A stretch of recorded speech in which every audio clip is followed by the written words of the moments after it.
Break के बाद आपका एक बार फिर से स्वागत है। आप देख रहे हैं बिंदास बोल, और बिंदास बोल में हम आपके सामने विषय लेकर आए हैं, पूछ रहे हैं आपको कि क्या अमेरिका का भारत में हस्तक्षेप ज्यादा बढ़ रहा है और क्या क्या उसके कारण है, परिणाम है और इसके उपाय क्या हो सकते हैं। क्या ये हमारे गुलाम मानसिकता का भी परिचायक नहीं है? इस विषय में अब तक तो सारे ही दर्शकों ने, जिन्होंने भी फोन किया, एसएमएस किया, एमएमएस किया, सोशल नेटवर्किंग साइट पर अपनी प्रतिक्रिया दी, उन्होंने तो इस विषय में 100% अपना वोट दिया है। हमारे साथ पराग टोपे जी है। पराग जी, जो कारण अभी दिखाए इसमें और आप क्या इजाफा करना चाहेंगे?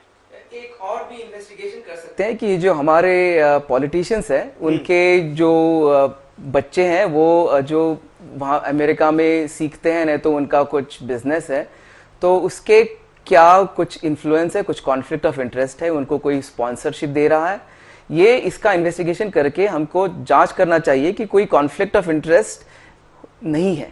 बिल्कुल, बहुत अच्छा मुद्दा है ये कि आप दर्शकों के लिए जानने के लिए मैं बताना चाहूंगा कि देश के कई नेताओं के बेटे या उनके भाई विदेश में पढ़ते हैं, कई की बेटियां विदेश में दी गई है। एक तो पढ़ते हैं यहाँ पर, या उनका वहां पर बहुत बड़ा बिजनेस है, व्यवसाय है, जिसको कि एक तरीके से भारत में इन्फ्लुएंस करने के लिए अमेरिका उपयोग में ला सकता है, लाता होगा।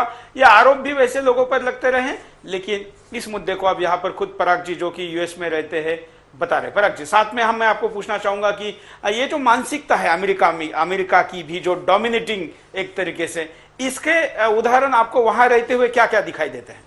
वो तो सारे जग में अमेरिका का इन्फ्लुएंस है। अगर आप इतिहास में देखें तो वर्ल्ड वॉर 2 के पहले से शुरुआत हुई थी और उसके बाद तो वियतनाम से लेके अफगानिस्तान तक और ईरान और इराक की तो हमें मालूम है। तो प्रश्न ये है कि हम इस इक्वेशन में कहाँ पे हैं, कि हमारी परिस्थिति क्या हम स्ट्रांग है कि हम उस इन्फ्लुएंस को हम रेजिस्ट कर सकते हैं। बिल्कुल। अब हम देखते हैं, यहाँ पर हम नजर डालते हैं परिणामों पर, ऐसा करने के क्या परिणाम होते हैं, होंगे। देश की संप्रभुता से खिलवाड़। अगर विदेश का हस्तक्षेप देश की राजनीति में होगा तो ये देश की संप्रभुता से खिलवाड़ है, जो देश को बर्बाद कर देगा। राष्ट्रीय सुरक्षा को खतरा होगा। अमेरिका या अन्य कोई देश भारत में किसी भी तरह का हस्तक्षेप करे तो देश पर हमले के समान है।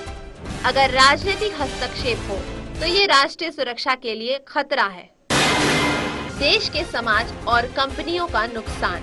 विदेशी हस्तक्षेप से भारत के समाज, घरेलू उद्योग और देसी कंपनियों का नुकसान होगा और देश एक ऐसी मुसीबत में पड़ जाएगा जिससे निकलना आसान नहीं होगा। विदेशियों के प्रभाव में सत्ता में आए व्यक्तियों द्वारा उनको फायदा पहुंचाना। विदेशी प्रभाव और पैसे के द्वारा मंत्री या अधिकारी बने व्यक्ति बदले में फायदा पहुंचाने की कोशिश करते हैं, जिससे राष्ट्रीय हित नजरअंदाज होता है।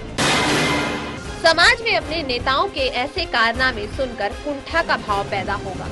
देश के लोग जब अपने नेताओं के ऐसे देश विरोधी कार्य के बारे में जानते हैं तो उनके मन में कुंठा का भाव पैदा होता है और समाज पर बुरा प्रभाव पड़ता है। ये कारण, परिणाम, और परिणाम में आपने देखा देश के ज्यादातर लोग ऐसी घटनाओं को बहुत लाइटली लेते हैं, लेकिन इनके जो परिणाम होते हैं वो बहुत दूर तक जाते हैं, दूरगामी परिणाम होते हैं, गहरे परिणाम होते हैं, और ये परिणाम अनजाने में आपके हमारे मानसिकता पर भी बहुत बड़ा आघात करते। भले हम इसको अब लाइटली ले, लेकिन जब हम अपने देश के बारे में सोचते हैं तो गौरव को मन में कहीं ना कहीं कमी होने में ऐसी घटना एक जिम्मेवार होती है। एक कॉलर हमारे साथ जुड़ने जा रहे हैं, शायद हमारा संपर्क नहीं हो पाया है कॉलर से। हम पराग जी के पास जाएंगे। पराग जी, परिणाम में आप क्या कहेंगे, क्या और क्या परिणाम होते हैं, या आप क्या सोचते हैं परिणाम के बारे में? इसका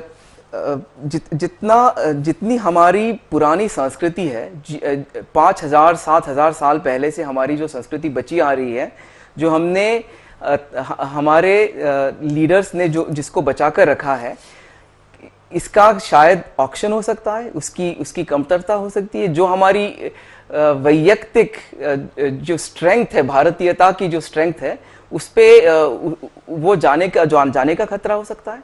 तो इसीलिए उसको संभाल के रखना और हमारी स्वतंत्रता संभाल के रखना ये बहुत महत्वपूर्ण है। आइए हम नजर डालते हैं इसके साथ साथ कि उपाय क्या हो सकते हैं। उपाय की दिशा में ये कुछ यहाँ पर एसएमएस भी कुछ लेते हैं। कुछ एसएमएस आया, एक एसएमएस आया है दिल्ली से बी के पांडे लिखते हैं कि अमेरिका का प्रभाव का इतना बड़ा परिणाम है कि मंत्रिमंडल तो छोड़िए, देश की विदेश नीति की प्रेस नोट भी अमेरिकी एम्बेसी से होकर गुजरती है। बहुत बड़ा आरोप है। अगर ये सच है तो भारत सरकार और उसके लीडरशिप को तो चुल्ली भर पानी में डूब मरने की स्थिति है। पराग जी क्या कहेंगे? बड़ा आरोप है। पांडे जी लगा रहे दिल्ली से। कोई जानकार व्यक्ति है जिन्होंने इतना स्पष्टीकरण के साथ लिखा है? हाँ, ये तो अगर ये सच है तो ये बहुत ही बड़ा अपराध है। सिर्फ डूब के मरना, उसके ज्यादा भी हमको हमारे नेताओं को कुछ आगे का सोचना चाहिए। बिल्कुल।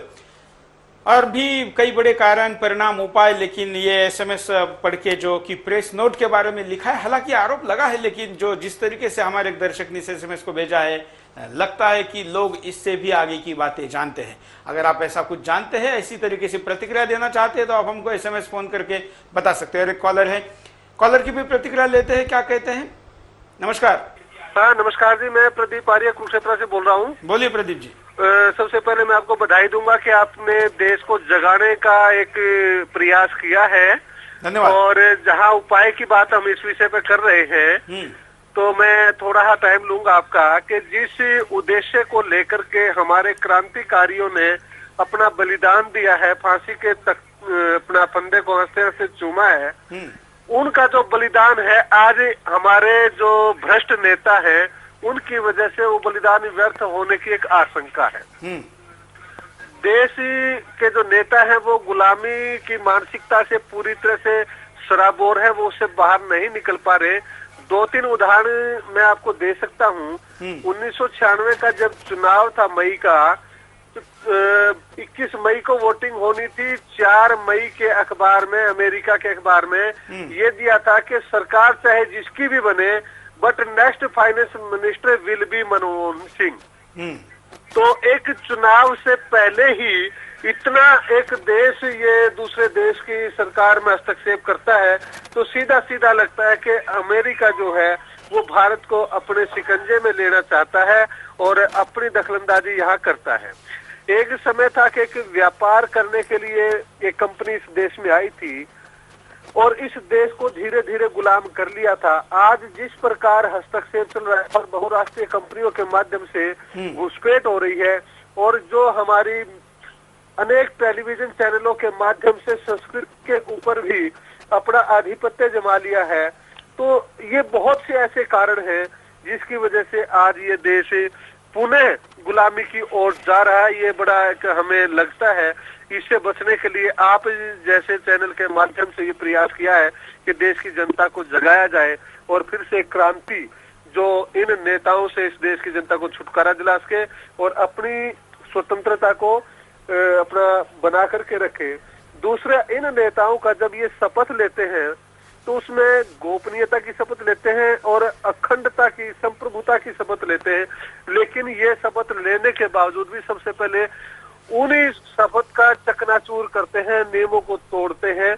और मैं एक घटना जो आज भारत के सभी विदेशों में बन रही है, पिछले दिनों में सिंगापुर गया था, तो टैक्सी से मैं बैठ के जब कहीं जा रहे थे तो उससे मीटर के बारे में बातचीत कर रहे थे, तो टैक्सी ड्राइवर ने छूटते कहा कि आप इंडिया से आए हैं, ये सिंगापुर है, यहाँ ऐसा नहीं होता जैसे आपके इंडिया में होता है। तो हमारा सिर जो है शर्म से झुक गया कि आज यहाँ के भ्रष्ट नेताओं के करप्शन से पूरे देश की इमेज विदेश में कितनी धूमिल हो चुकी है।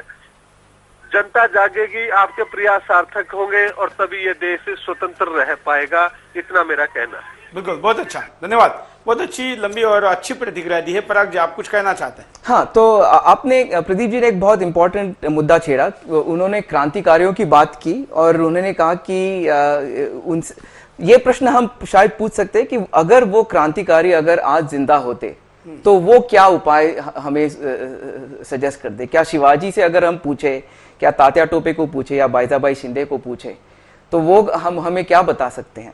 तो शायद हमारा इतिहास हमें कुछ बता सकता है। तो इतिहास से भारतीय संस्कृति में शायद ऐसे कुछ उपाय हैं जिसको हम शायद सोच के एनालाइज करके हमारा खुद का इतिहास देख के अगर हम उससे कुछ सीख सकते हैं तो शायद एक बहुत बड़ा उपाय निकल सकता है। बिल्कुल, क्या हो सकता है कुछ आप उसमें से? वैसे तो हमारे 5-7 हजार वर्षों के इतिहास में हम हमेशा कहते हैं युद्ध तो धर्म अधर्म में रहता है, सूरों और असुरों में धर्म युद्ध रहता है। अभी शायद ये जो चल रहा है शायद यही प्रॉब्लम है। लेकिन इसमें तो केवल असुर अपना काम कर रहे हैं। हाँ बिल्कुल, जो सज्जन शक्ति हो तो एक तरीके से झेल रही है। तो आपका कहने का मतलब है कि एक संघर्ष अनिवार्य है। एक संघर्ष अनिवार्य है। अगर हमको धर्म को वापस लाना है तो हमको जागकर असुरों को हराना पड़ेगा। बिल्कुल, इतिहास हमको यही सीख देता है, ये सबसे बड़ा उपाय। लेकिन फिर भी कुछ और मुद्दों पर नजर डालेंगे कि क्या उपाय हो सकते हैं ऐसा न हो इसके लिए। ये कुछ उपाय आपके सामने, आपने जो बताए। ऐसे विदेशी रिश्ते रखने वाले राजनेता के खिलाफ कार्रवाई।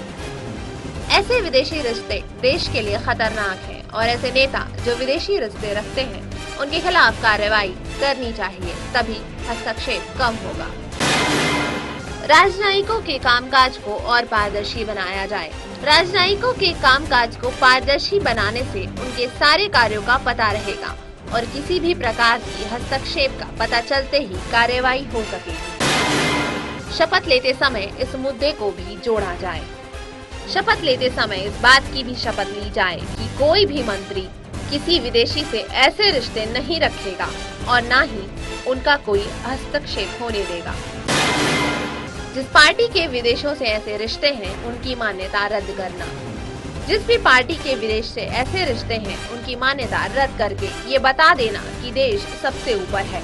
उसके खिलाफ कोई भी कार्य करने पर सजा जरूर मिलेगी। जिस पार्टी के ऐसे रिश्ते सामने आते हैं उनके वोटर उन्हें वोट न दें। जिस पार्टी के विदेश से रिश्ते हैं और उनकी वजह से देश के मसलों में विदेशी हस्तक्षेप बढ़ रहा हो, उनके वोटर उन्हें वोट न करें। ऐसा प्रयास करने वाले दूतावासों को बंद किया जाए। देश के मंत्रिमंडल में मंत्रियों के चुनाव में हस्तक्षेप करने वाले देशों के दूतावासों को बंद कर दिया जाए ताकि आगे से ऐसा ना हो।